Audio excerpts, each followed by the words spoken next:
शुभेच्छा एवं अभिनंदन ज्ञापन कर बंधुगण यही पड़िया 22 वर्ष पूर्व दिने मु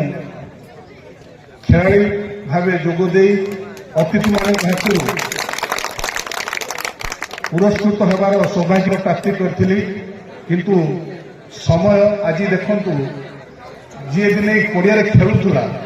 आज से खेलाड़ी मान सम्मानित करने आज उपस्थित हुई विशेष धन्यवाद देवी आयोजक बंधु मानू जो माने दीर्घ वर्ष धरी एक सर्वभारतीय स्तरीय टूर्नामेंट आयोजन करुछंती जोंथिरे एकाधिक राज्य बाहर मध्य दल आसुचंती प्रतियोगी माने आसुचंती सेमाने तांकर दक्षता को प्रदर्शन करुछंती निश्चित यह आम केवल बंद नुहे ये आम जिला एक गर्वर विषय दीर्घ वर्ष धरी ए अंचलवासी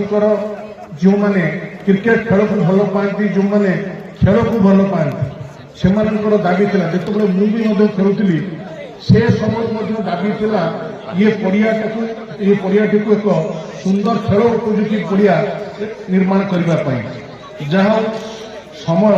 लगी या भितर दीर्घ वर्ष अतिक्रम होती किंतु राजनीतिक मंच नुहे राजनीतिक उद्देश्य रखी कहि ना किंतु मोहन माझी सरकार आसवा प्रत्येक ब्लॉक रे एक आधुनिक स्टाडियम निर्माण करने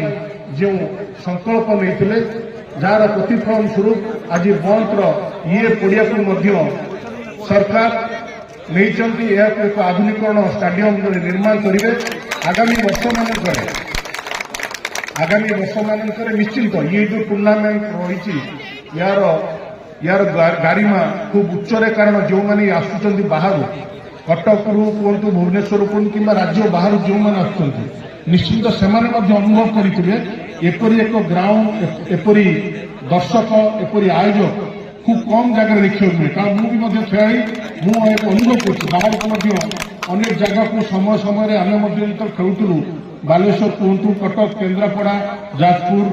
मयूरभंज केउंझर ये सब जगह को आम खेलने जाइए किंतु आज जिते T20 फॉर्मेट एवं टेनिस बॉल आज जिते धीरे धीरे पूरा सबुआड़े व्यापक भाव तार प्रचार प्रसार हो किंतु आम जिते खेलुलू केवल ड्यूज बॉल खेलुलू किंतु आज से ड्यूज बॉल को खेल को बजाय रखि आउ थे समस्त आयोजक बंधु मान धन्यवाद जनइबी साधुवाद जनइबी आपंकर जो प्रयास से प्रयास निश्चिंत दीर्घ वर्ष धरी आज एक एत बड़ सफलतम आयोजन को आपन परिशेष जो दुई दल आज शेष पर्यायर उत्तीर्ण होती दुई दलर अधिनायक समेत समस्त खेलाड़ी मानू शुभेच्छा जनइबी